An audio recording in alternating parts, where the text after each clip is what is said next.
Hey everyone, thank you so much for clicking on this video. The fact that you are willing to sacrifice a few minutes out of your day to consume my content really does mean the world to me. I am so freaking excited and happy. Season 2 of Doctor Who is back. I have been waiting for this for such a long time. I didn't realize how much I was missing Doctor Who until I realized it was airing in a week's time. And I rewatched the entire Russell T Davies original era all over again in preparation for this. In my notes here, the top sentence is, damn, I love Doctor Who. And so I've just been so incredibly excited about season 2 coming out. Guys, let's start talking about episode 1 of season 2. So I just had to disappear quickly, grabbed a prop. This will come in handy later on, I promise. But let's talk about season 2, episode 1. An incredibly strong start to the series, in my honest opinion. Not only do we reunite with Ncuti Gatwa as the current Doctor, but we meet the new companion, Belinda. We will talk about her later on, but ultimately she is kidnapped by robots and taken to basically a civil war on another planet where she is caught in the center of it all because she has somehow become the queen of this planet, and there's an entire revolution surrounding her.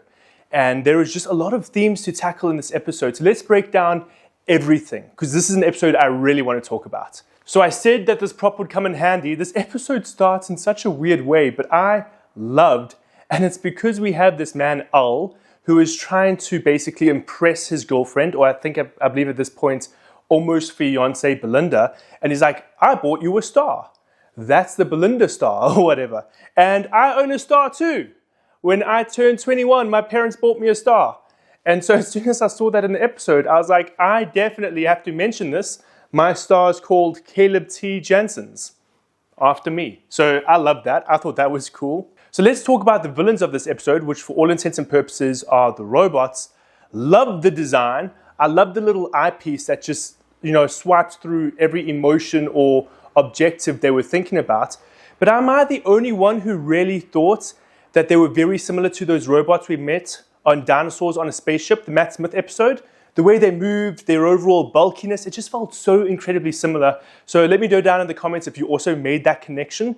Because the moment I saw them, I was like, oh, is this a weird sequel episode I wasn't expecting?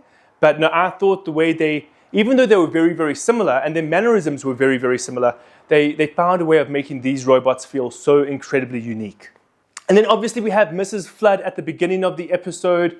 Another fourth wall break. I'm not sure if I necessarily like the fourth wall breaking that Doctor Who's been doing in this new Neo Doctor Who era. I think there's definitely a place for wall breaks in media. Do I think Doctor Who needs to be breaking the fourth wall? I really don't believe so. And the fact that Mrs. Flood did it this time, so we'll see. There's still so many mysteries surrounding her character. I'm excited to see what is revealed about her. I kind of want the fourth wall breaks to slow down now. I really, really do. Something that I genuinely loved about this episode, though, is how much time we spent in the TARDIS. It occurred to me how little TARDIS time we've actually had with Ncuti Gatwa. When we were traveling through time and space and all of the panels are busy flashing, in sequence, I was like, oh, that's a nice touch. I don't remember seeing that. And maybe we did see it in the previous season, but I realized at that moment, we've seen the interior of the TARDIS, but we haven't really been on a journey in this version of the TARDIS. So seeing the inside, being able to feel like I was finally going on a journey through time and space with Ncuti Gatwa's Doctor really made me feel alive. Actually seeing the TARDIS in action, I was like, where was more of this in season 1? And obviously we did get it, especially in the final episode, when we're busy fighting, the god of death and everything like that.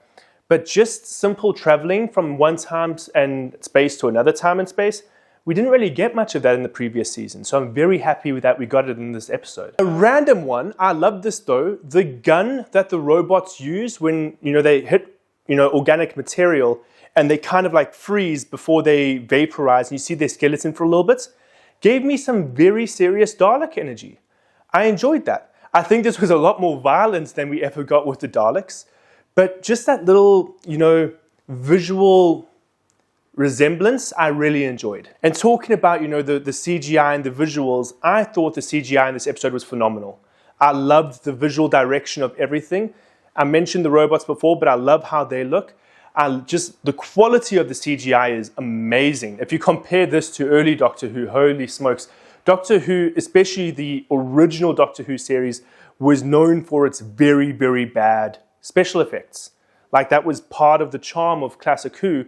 And even at the start of New Who, the CGI wasn't the best. But you can't possibly watch the CGI in this episode, and especially last season as well, and not go, that's phenomenal. That's amazing. The CGI in this episode was beautiful, and the art direction was incredible, especially when we get to the big bad of the episode, spoilers, which was, the AI, which became Al. He looks intimidating and scary as all heck. When we first see Belinda getting scanned and we see like the face plates being put on her virtually, it looked cheap. I was like, oh, this feels very 2005. I really hope we don't see this. But then when we see it practically on, the big bad of the episode, I was blown away by how intimidating he looks. It was beautiful in its goriness, I think, is the best way I can put it. Talking about how great Al looked, though, the entire theme of him with coercion just felt so weak. This episode, in my opinion, was very, very strong, except for that little coercion subplot. But I love how they brought in the 9-word glitch, and we end up seeing how Al really feels, where he feels trapped and he's in pain, but he won't admit it. I thought that was clever, and it kind of made up for it. I was like, good twist. I like that. But the coercion thing left me a little bit disappointed. The sperm and the egg thing, and then the vacuum cleaner, hilarious. That I thought was funny. Bring that back. I wish we could get vacuum cleaners defeating more villains. So far, unless I'm wrong, I think I've been singing this episode's praises. I want to start moving into the more negatives, or maybe not necessarily negatives, but the things I didn't enjoy so much. And there's very little of that in this episode, to be fair. The first one, though, is Ncuti Gatwa's Doctor crying in every single episode. I understand he's obviously a more emotional Doctor. I completely understand that. I really, really do. I'm not one of those people that's like, men aren't allowed to cry. I was crying. TMI. I was crying on the drive home from work today. I'm an emotional person. I really do understand that. But when you have the Doctor crying in every single episode, when there are moments where it's truly impactful and emotional and he cries, I feel nothing anymore. In the previous season, everyone dies, and the Doctor is carrying so much guilt. And when he cries, I'm like, no, I don't believe you're actually sad about this. You cried because little Timmy stumped his toe in the previous episode. And I understand that they were building up this thing that the Doctor has spent 6 months and he's made new friends and he's become really, really close with this woman that he just watched die.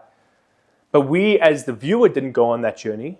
Yes, we can empathize with the Doctor. We can go, oh, that must be really, really, really sad. But why waste an emotional scene on a character we don't know? Especially when I know that moving forward, we're going to have more emotional moments. That's just my opinion. And I don't think I'm alone in that. And then let's talk about Belinda. I don't think I necessarily enjoy her. Yeah. I think she had some very, very strong moments. Let's talk about the pros of Belinda first. I love the fact that she's a nurse.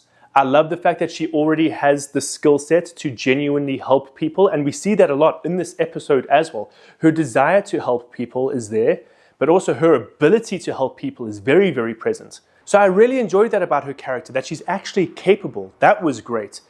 But I just feel like she's missing the charm and happiness of a Ruby Sunday. I loved Ruby Sunday as a companion. I'm very sad that we only got one season of her. But I've never liked the trope of having a companion who doesn't necessarily want to be a companion. I think they pushed that the most with Peter Davison. I can never remember the companion's name. But she was Australian, she was the air hostess, and she just wanted to go back home. I just had her name on the tip of my tongue. I will remember it. But why would I want to go travel through time and space with a companion who doesn't want to travel through time and space? So I really hope that isn't a major part of her character moving forward. I hope she just ends up enjoying the travels. I hope she wants to see the universe. I understand not every single character can be the same, and I'm glad when they're not. But I do prefer companions who actually want to be companions. And then finally, I think another thing that really felt present in season 1 of this New Who era, the Doctor felt weirdly sidelined in this episode. There were 2 Doctor Light episodes last season. And even though the Doctor was present in this episode, he never felt like the hero. And I understand why they would do that, because obviously you want to introduce Belinda as a strong character so she can be a usable companion moving forward. But I just want more time with Ncuti Gatwa as the hero, as the Doctor, saving the universe. The ending of this episode was fantastic though. Like, watching it, I was like, ooh, I want to know why the Eiffel Tower, why the Statue of Liberty, why an entire pyramid is just floating through space. Obviously the Earth, but how? I need to know how. I'm very, very excited for that. And I'm very, very excited for the next episode. I'm excited to see what Doctor Who does with this animation. Obviously, if there's one thing we can say about this new series of Doctor Who, this whole Disney Plus Doctor Who revival, the Neo New Who, I know we don't necessarily have a new name for this version of Doctor Who, but it's a lot more fantastical. There is a lot more that Russell T Davies wants to show us with this series, and I'm very excited to see where it goes. So guys, thank you so much for watching this video. If you did enjoy the episode, then comment down below what you enjoyed about it. If you enjoyed this review, then please, I would really appreciate it if you gave me a thumbs up. Do not forget to subscribe to my YouTube channel, and I hope to see you guys again in another video.